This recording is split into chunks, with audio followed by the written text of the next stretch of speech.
Selamat pagi opa-opa, oma-oma, bapak dan ibu sekalian. Sebelum kita beraktivitas hari ini, kita akan mendengarkan firman Tuhan melalui program saya dan PKLU GPIB membaca Alkitab bersama. Perkenalkan, nama saya Edward Nayola, anggota PKLU dari Jemaat GPIB Petra Bogor.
Sebelumnya mari kita bersama menyatu dalam doa.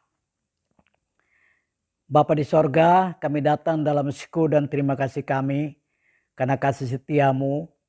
Kami boleh bangun dalam tubuh yang sehat untuk melaksanakan segala aktivitas kami pada hari ini. Dan sebelum kami masuk ke dalamnya ya Bapa, biarlah kami dikuatkan oleh firman-Mu yang akan kami baca dan kami dengar. Berfirmanlah ya Tuhan, kami sedia untuk mendengarkannya. Di dalam nama Yesus Kristus, Tuhan dan Juru Selamat kami berdoa dan bersyukur kepadamu. Amin.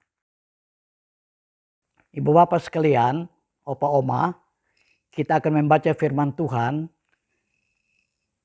yang terdapat dari Kisah Para Rasul pasal 18 ayat 1 sampai dengan ayat yang ke-8 yang berbunyi demikian. Paulus di Korintus. Kemudian Paulus meninggalkan Athena, lalu pergi ke Korintus. Di Korintus ia berjumpa dengan seorang Yahudi bernama Aquila yang berasal dari Pontus. Ia baru datang dari Italia dengan Priscilla istrinya, karena Kaisar Claudius telah memerintahkan supaya semua orang Yahudi meninggalkan Roma. Paulus singgah ke rumah mereka, dan karena mereka melakukan pekerjaan yang sama, ia tinggal bersama-sama dengan mereka. Mereka bekerja bersama-sama karena mereka sama-sama tukang kemah. Dan setiap hari Sabat, Paulus berbicara dalam rumah ibadah dan berusaha meyakinkan orang-orang Yahudi dan orang-orang Yunani. Ketika Silas dan Timotius datang dari Makedonia, Paulus dengan sepenuhnya dapat memberitakan firman, di mana ia memberi kesaksian kepada orang-orang Yahudi bahwa Yesus adalah Mesias. Tetapi ketika orang-orang itu memusuhi dia dan menghujat, ia mengebaskan debu dari pakaiannya dan berkata kepada mereka, "Biarlah darahmu tertumpah ke atas kepalamu sendiri. Aku bersih, tidak bersalah. Mulai dari sekarang, aku akan pergi kepada bangsa-bangsa lain." Maka keluarlah ia dari situ, lalu datang ke rumah seorang bernama Titius Justus yang beribadah kepada Allah dan yang rumahnya berdampingan dengan rumah ibadat. Tetapi Krispus, kepala rumah ibadah itu, menjadi percaya kepada Tuhan bersama-sama dengan seisi rumahnya.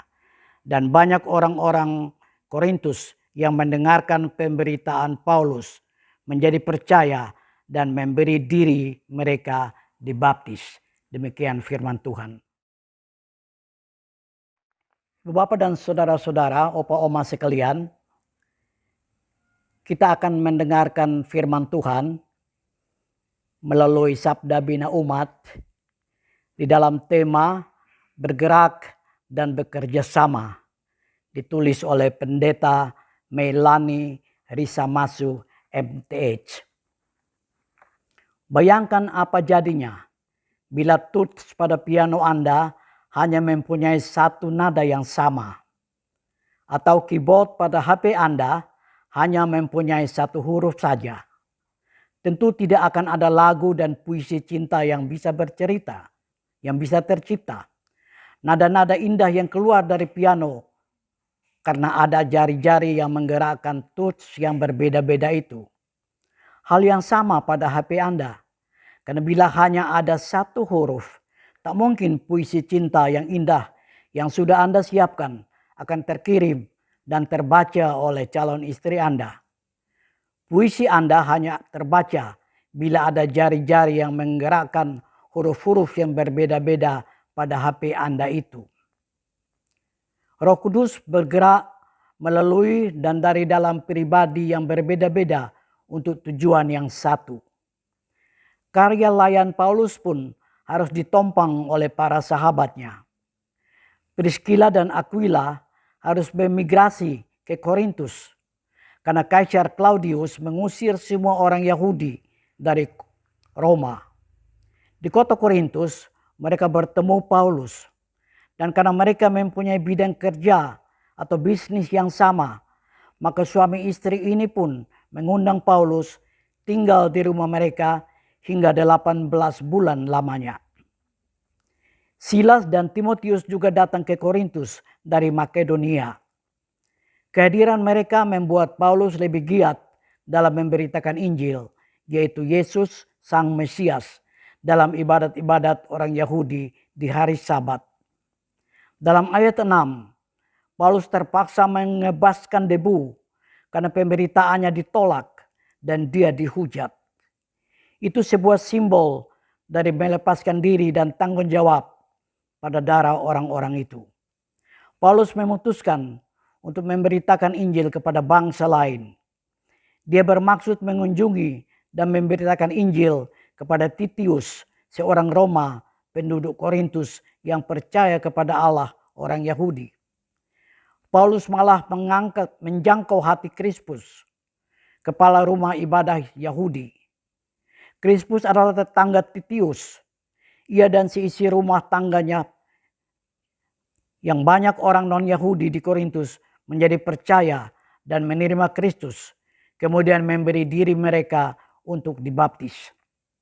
Ibu bapak dan saudara-saudara yang kekasih, kerja layan kita seperti halnya kerja layan Paulus dan murid-murid atau rasul-rasul lainnya adalah misi Allah. Pekerjaan ini adalah milik Allah, dan gerak layan kita dalam persekutuan bukan karena hobi, minat, dan lain-lain.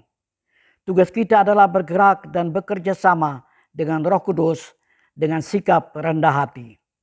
Roh Kudus yang bergerak dalam harmoni itu memenuhi apa yang dibutuhkan anak-anaknya di dalam menuntaskan misinya.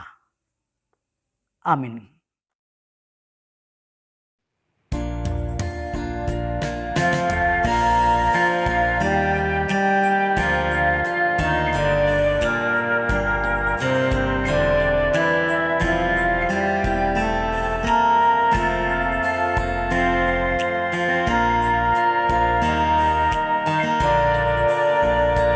Beri berkat-Mu Maha Tuhan, agar benar kudus pujian-Ku, dan doa juga ku ajukan di dalam roh dan kebenaran-Mu.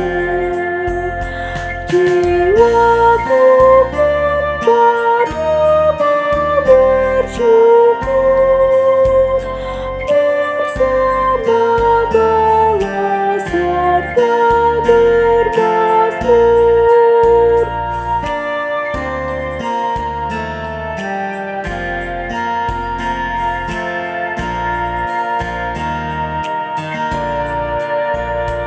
Doaku yang tak terucapkan, Roh Kudus-Mu yang mengungkapkannya, dan bahwa aku anak-anak, Roh Kudus juga mengatakannya,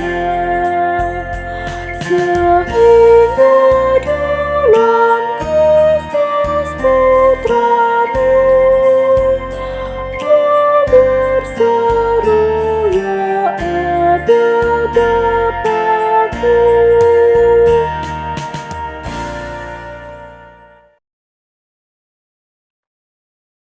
Mari kita bersama-sama berdoa.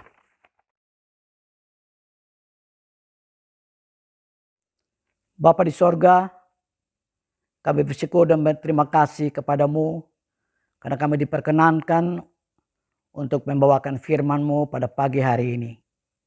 Biarlah firman ini Tuhan dapat menetap di hati kami. Dan lebih dari itu ya Tuhan, kami mampu untuk mengaplikasikan firman ini dalam kehidupan nyata kita sehari-hari. Bapa di sorga, pada pagi hari ini kami membuat doa dan bersyukur kepada-Mu atas firman yang sudah kami terima. Ajarlah kami untuk memahami firman-Mu itu lebih dalam ya Tuhan. Biarlah kami dapat melaksanakannya di dalam hidup sehari-hari sesuai dengan apa yang Tuhan sudah anugerahkan ke dalam hidup kami. Bapa di sorga, kami berdoa untuk PKLU dari tingkat sinodal sampai kepada tingkat jemaat-jemaat. Biarlah Tuhan memberkati pengurus-pengurusnya agar mampu melaksanakan segala kewajibannya, tugas, panggilan, dan pelayanannya. Dan demikian nama Tuhan dimuliakan melalui karya layan dari PKLU. Secara khusus ya Tuhan, kami berdoa untuk PKLU Jemaat GPIB Petra Bogor. Tuhan memberkati Ibu Ketua dan para pengurus, berikan mereka hikmat dan bijaksana untuk dapat melayani dengan baik sesuai dengan kehendak-Mu, sehingga nama-Mu tetap dimuliakan di dalam pelayanan yang ada. Terpujilah Tuhan, inilah doa kami. Anugerah daripada Tuhan kita Yesus Kristus, pengasihan Allah Bapa dan penyertaan Roh Kudus, kiranya tetap menyertai kita sekalian sekarang ini sampai selama-lamanya. Amin.